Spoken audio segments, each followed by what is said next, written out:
Class 11th math NCERT exercise 1.1 question 1 which of the following are sets justify your answer. इसका अर्थ है निम्नलिखित में कौन से समुच्चय हैं, अपने उत्तर का औचित्य बताइए। Part 1 the collection of all the months of a year beginning with the letter J. तो यहाँ पे कहा गया है कि जे अक्षर से प्रारंभ होने वाले वर्ष के सभी महीनों का संग्रह।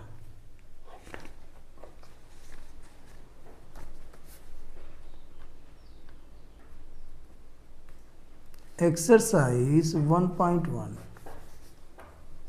Question 1 part 1। तो जे अक्षर से, जे लेटर से शुरू होने वाले कितने मंथ हैं? पहला जनवरी, और इसके बाद हमारा आता है जून, इसके बाद हमारा है जुलाई,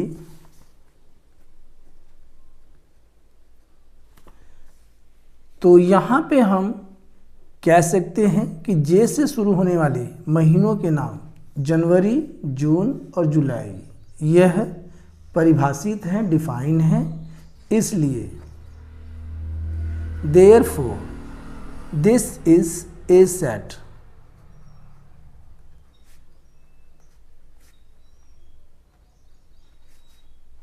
ये इसका आंसर हो गया। सेकंड पार्ट में कहा है the collection of 10 most talented writers of India. यहाँ पे कहा गया है कि प्रतिभाशाली, यानी कहा है टैलेंटेड, टैलेंटेड माने होता है प्रतिभाशाली राइटर। प्रतिभाशाली लेखकों को परिभाषित नहीं किया जा सकता है, क्योंकि भारत में कितने प्रतिभाशाली लेखक हैं उसमें से 10 में बताना ये बहुत मुश्किल कार्य है, तो इसलिए यह परिभाषित नहीं है। तो यहाँ हम इसे लिख सकते हैं सेकंड में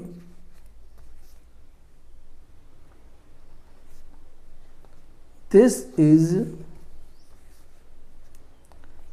is not a set, यानी यह एक समुच्चय नहीं है। पार्ट थर्ड में है a team of 11 best cricket batsman of the world. सर्वश्रेष्ठ, यहाँ पर ये कहा गया है कि विश्व के सर्वश्रेष्ठ 11 बल्लेबाजों का संग्रह है। तो यहाँ पे सर्वश्रेष्ठ बल्लेबाजों को परिभाषित नहीं कर सकते हैं, हम सर्वश्रेष्ठ बल्लेबाजों को परिभाषित नहीं कर सकते हैं कि विश्व में कितने सर्वश्रेष्ठ बल्लेबाज हैं, ठीक है। इसलिए यह एक समुच्चय नहीं है। यहाँ हम लिख सकते हैं this is not a set, this is not a set. Part 4 में कहा गया है the collection of all boys in your class. आपकी कक्षा के सभी बालकों का संग्रह है। तो हम अपनी कक्षा के सभी बालकों के संग्रह को जानते हैं, इसलिए यह एक समुच्चय है, इसे हम परिभाषित कर सकते हैं। तो यहाँ पे हम लिख सकते हैं पार्ट 4 में दिस इज ए सेट। इसके बाद आता है पार्ट 5, इसमें कहा गया है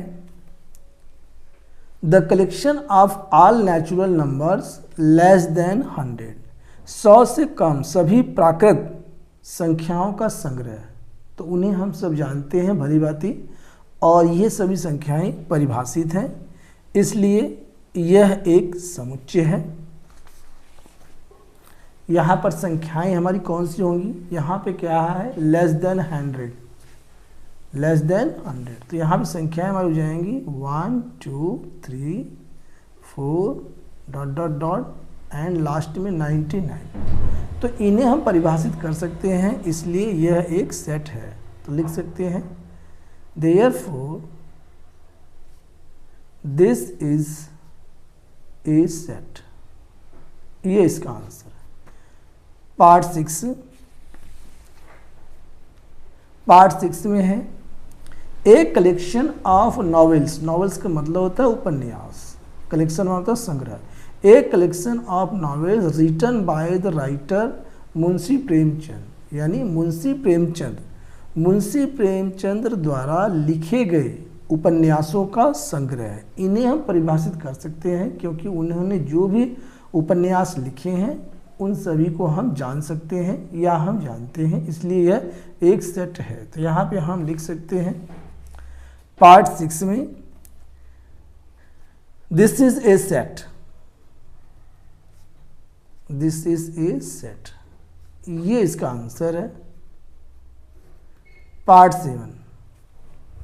7 the collection of all even integers, यानी यहाँ पे ये कहा गया है सभी सम पूर्णांकों का संग्रह, सभी सम पूर्णांकों का संग्रह।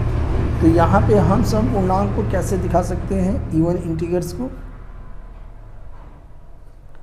Dot dot dot comma -6 -4 -2 0 2 4 6 dot dot dot. तो यहाँ पे ये हमारी सब जो है इवन इंटीजर्स हैं, इसमें नेगेटिव वाली भी हैं पॉजिटिव वाली भी हैं, इन्हें हम परिभाषित कर सकते हैं, डिफाइन कर सकते हैं, ठीक है। इसलिए therefore this is a set, ये इसका आंसर हो गया। पार्ट 8 मिला जुला के कहने का अर्थ ये है कि जिन्हें हम डिफाइन कर सकते हैं, परिभाषित कर सकते हैं, वे हमारी सेट हैं, समुच्चय हैं, और जिन्हें हम डिफाइन नहीं कर सकते हैं वे हमारी सेट या समुच्चय नहीं है, ठीक है। तो यहाँ पार्ट 8 आ गया हमारे पास। इसमें ये कहा गया है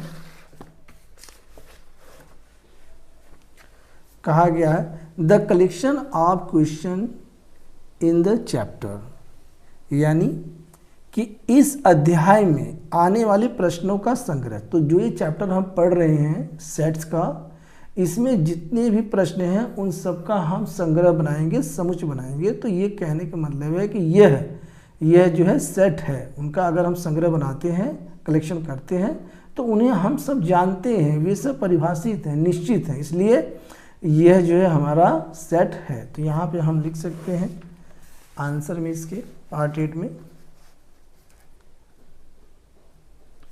दिस इज ए सेट, ये इसका आंसर हो गया। अब आता है इसका अंतिम पार्ट 9। इसमें ये कहा गया है a collection of most dangerous animals of the world, विश्व में सबसे अधिक खतरनाक जानवरों का संग्रह, यानी कि डेंजरस एनिमल्स, खतरनाक जानवर। तो संसार के सबसे अधिक खतरनाक पशुओं संग्रह को परिभाषित करना बहुत ही कठिन है, और इसे हम परिभाषित नहीं कर सकते हैं। कौन सा जानवर बहुत खतरनाक है, कौन सा जानवर कम खतरनाक है, ये बताना बहुत ही मुश्किल है।